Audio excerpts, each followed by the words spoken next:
Hi YouTube. Today we're going to talk about testing. There's been a lot of changes in this last decade or decade and a half with the way we approach testing due to a lot of factors, but I'm going to take you through some of those today and give you some recommendations about how you should think about it and what I do. So let's get stuck into it. I'll pop myself down in the corner here and bring up that first slide. You can see here there were three papers about in 2009, 2011, and I remember about 5-6 years ago maybe talking to Darren Smith, who was the author of one of these papers, and I noticed that my records on my computer only had these 2009, 2011 papers on protocols, and so I just got in contact with Darren and said, do you have a copy of the latest protocols? Surely there's an update. And he said, no, there's not really, because we don't need them now so much, because there's a lot of testing happens on the fly each day with GPS watches and portable lactate meters, and there's a lot of changes. So they tend not to do that these days, which is kind of good. It's not the big impactful test that it used to be. So if we go through to the recommendations, what that's caused is us to test regularly and specifically. It's just given us the ability, Garmin's and power meters on everyone's bikes, and heart rate monitors. Well, that were around years ago, but we can test regularly now with this sort of stuff. We can have a process mindset for it. So what we've noticed is that with testing, waiting for a race is fraught with danger. So if we, for instance, just trained, hoping that our training was working, hope's not a really good strategy. So what we've got to do is check along the way that we have made progress, and so if you're waiting for, say, training for an Ironman Cairns this year and you do a certain time and then you train another whole 12 months and you beat your time by 3 minutes, athletes can tend to think, well, all I did was train that long for 3 minutes, but there's so many different factors in it. So races just have different contexts each year, obviously, different weather conditions and just different conditions all around. Could be a different race course or whatever it is. So we like to check frequently and become informed about our body's metabolic profile and needs. That's probably the biggest change in this last 10 years, is we're understanding that testing is not just a performance-based thing or an outcome-based thing. It's understanding how our body works and the fuel systems that go into that, the energy systems, and specific to that, to our type of racing, of course. So used to do TTs. They're good for form indicators. We can use them when we're ready to go, but really spot checks are where it's at. So again, just in review, my recommendations are test regularly and specifically, have a process mindset, be informed of your body's metabolic profile, how the energy systems work, and make it specific to your racing. Spot checks, super valuable. So what types of tests are there? So what we'll do is have a quick look at these here, the different types of tests available to them, and then I'm just going to take you on a little bit of a trip through and show you a couple of videos and have a look at a couple of the tests on my Training Peaks that I use. Don't want to go on too long about it because talking about testing can be boring. We've got an FTP critical power tests. There's all different types of those available. They're available on Zwift and Trainer Road and all of the full gas and all that. So 2 by 8 minutes, and we get 93% of the average power of those. 20 minute, and we get 95% of the average of that. Ramp test, it's a ramp test up to exhaustion, looking for a mean maximal 1 minute power, getting 75% of that number. So you can see what we're doing is we do shorter blocks, trying to avoid the whole process of getting how long can we last for an hour, what level of power can we go for an hour. 4-point profile is a really good one. That's what a lot of the way we're going now is a 4-point profile, because if you've got 4 points, you can see you can project where power is on that profile for a certain duration. That's quite handy, a 4-point profile. You've got lactate step tests, which are really good to understand your metabolic profile. 7-200s in the water, maybe not so much lactates in the water usually, but you can do 7 by 5 minutes on the bike, quite a common one. Maybe 1K on the run, maybe 6-1 up. We'll have a look at Lionel Sanders later, and he does a 6 times 1.6K, which is about right. He probably does about 5 minutes for that. There's VO2 tests, the ones with the masks, of course, ramp to exhaustion, which are highly accurate sort of stuff. Metabolic pathway tests like Inside. These tests like Inside use algorithm based, and a little bit of sort of queries about them, but they're putting a lot of work into them, and in actual fact, they're finding the metabolic pathway tests like Inside can be actually more accurate than a VO2 test in a lab where you're in an unfamiliar environment with a mask on you and people prodding and pushing you on a bike that you're not usually riding, sort of thing. So, time trials are really still a valid way of testing your performance, as long as you do a number of them and keep at them. Because if you wait for a 5K run test every 3 months, you just don't know what level of fatigue you're carrying at that point. So, so it's a little quick look at what different types of tests are. So before we go in, move that out there. Before we go into having a bit of a look at that, I want you to consider a few things before we look at those things, and we can decide on what type of testing that you should be doing. Think about the dose-response model. That's everything about the way a coach works is dose-response. So we're giving you a training dose, trying to develop certain areas of your physiology and maybe musculoskeletal system.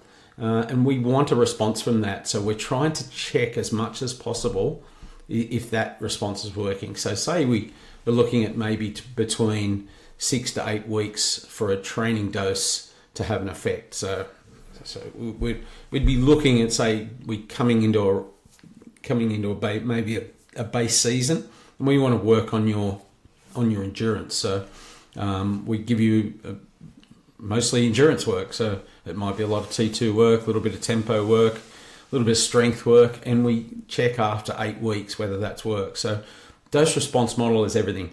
Reproducibility of conditions is a key factor. Field testing is specific, of course, and we like to test in the field, but it's definitely open to weather conditions. You do a 5K TT, let's say a bike, a 20K TT on the road.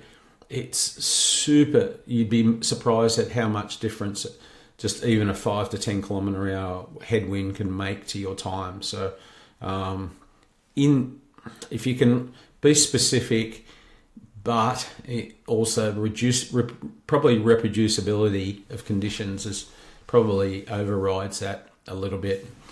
Bit of both maybe.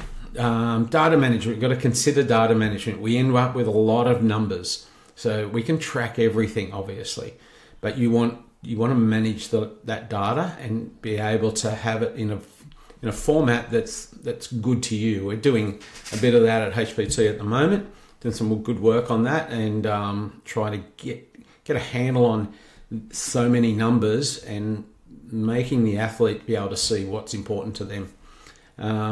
Budget, of course, you've got to consider that. You don't want to be going and doing, say, a VO2 max test at $400 to $500 every 8 to 10 weeks, otherwise you'll go broke. And of course, you want to understand where you're at with your level of your athlete and your needs hierarchy. You don't want a first-year rookie triathlete to be going in and taking lactates and getting a gas analysis done. It's just not necessary, to be honest. So understand that. Talk to your coach and see what he or she thinks about that. I think they're the things that we really want to consider. So let's look at some of the types of tests then. Ramp tests. These are the step tests, otherwise called a ramp test here. This is a high north protocol, high north performance. You might want to look them up on the internet. They've got a cracking website with lots of resources. So basically that's a lactate step test.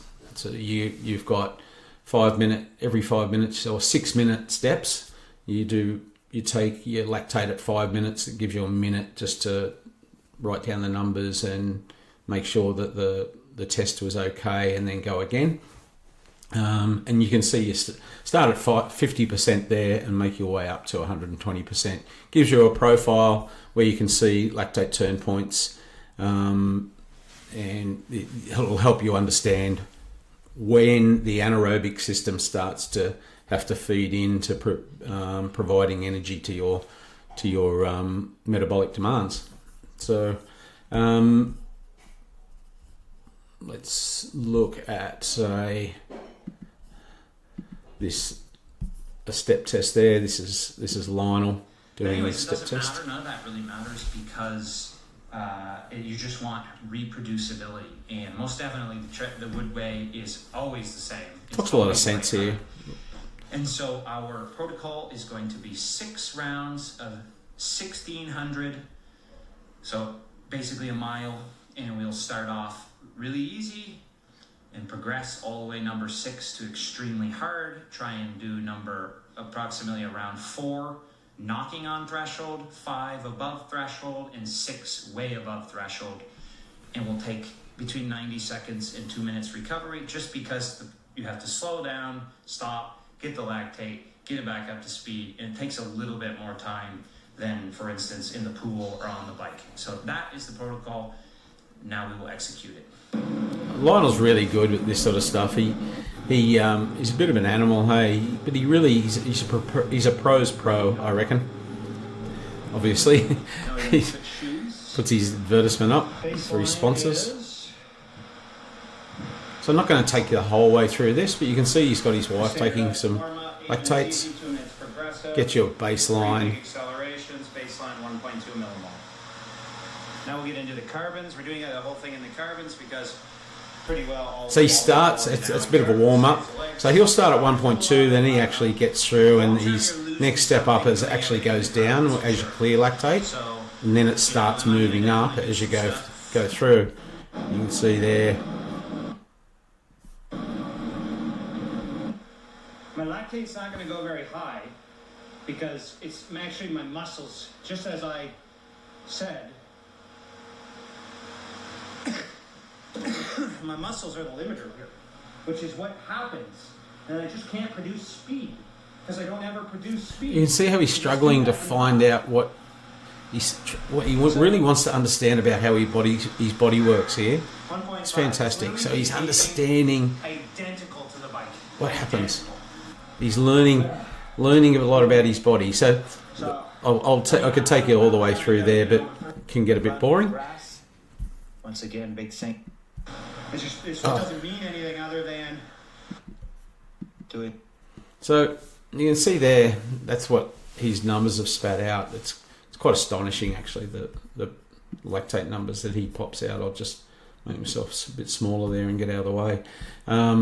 He's running at 340, 338 a K, and he's still under 1. Once he started, he recognises in that video that he made too big of a jump there. He probably should have gone to 330 pace, but he wanted to elicit anaerobic demand there, so he went to 318. Even at 318, he's still at 1.5 millimoles, which is mind blowing. He's done a lot of Ks. This guy oxidizes fat like a machine, and look at the heart rate numbers, will you? That's just amazing. He is just an incredible athlete. So that's a little bit of a look at a lactate test. Let's have a look at a VO2 test. This is on Jesse Coyle's website on his YouTube. It's really interesting. It's a junior cyclist getting a VO2, which Jesse admits he doesn't normally do, but he's going for a European team and needs a VO2 test. What's the...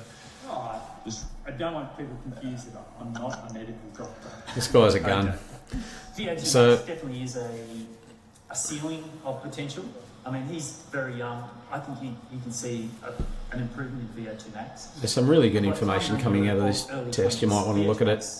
If you're an elite athlete, won't change. You know, Cadell Evans was tested at the AIS when he was, I think it was first year senior. He had a VO2 max of 87 mils per kilo. When he won the Tour de France, 15 years later, it was still 87 mils per kilo.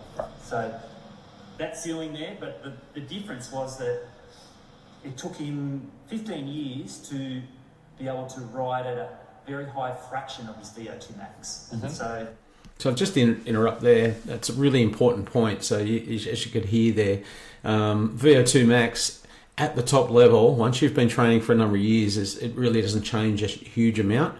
But what does change a lot is your fractional utilization. The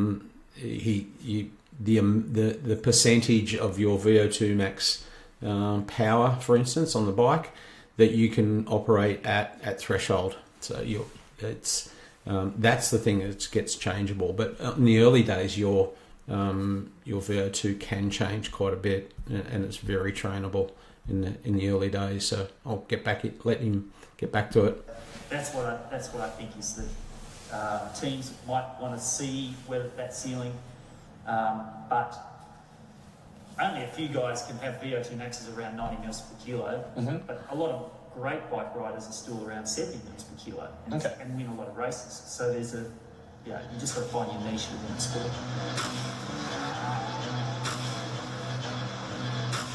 So this video just chops around a little bit, cuts in and out. It does stop doing that.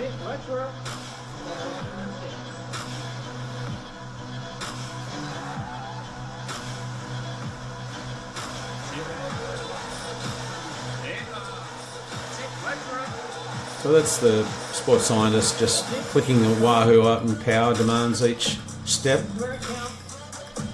25 watt increases.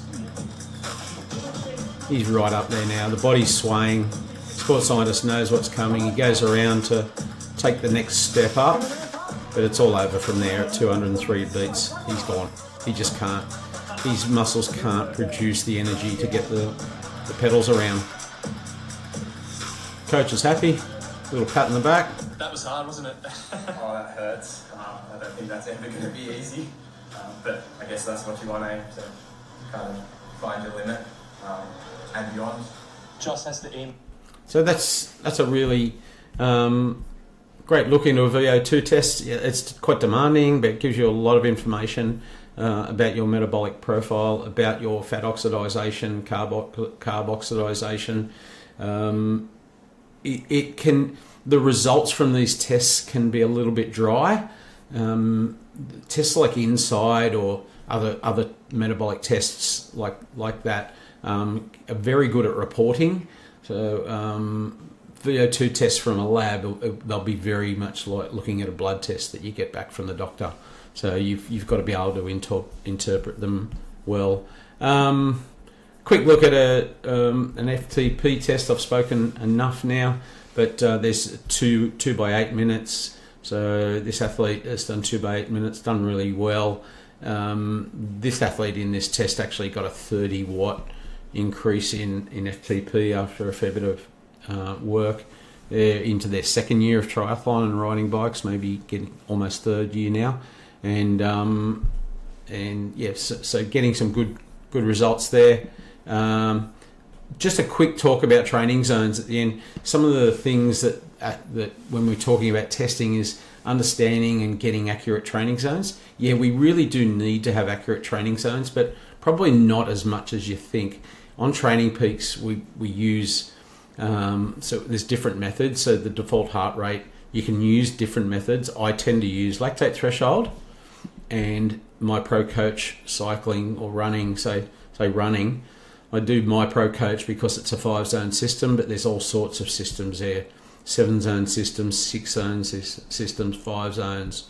I generally find that the MyPro Coach zone system really works just to be able to get me around where I need to go. So what zones, whilst they're really important, you've got to remember that they're a continuum also, not a step up all the time. So so again, just finally before I go, test regularly and specifically, have a process mindset, use them to understand your body, and are you moving in your desired direction. Thanks for listening. I'll see you on the next one.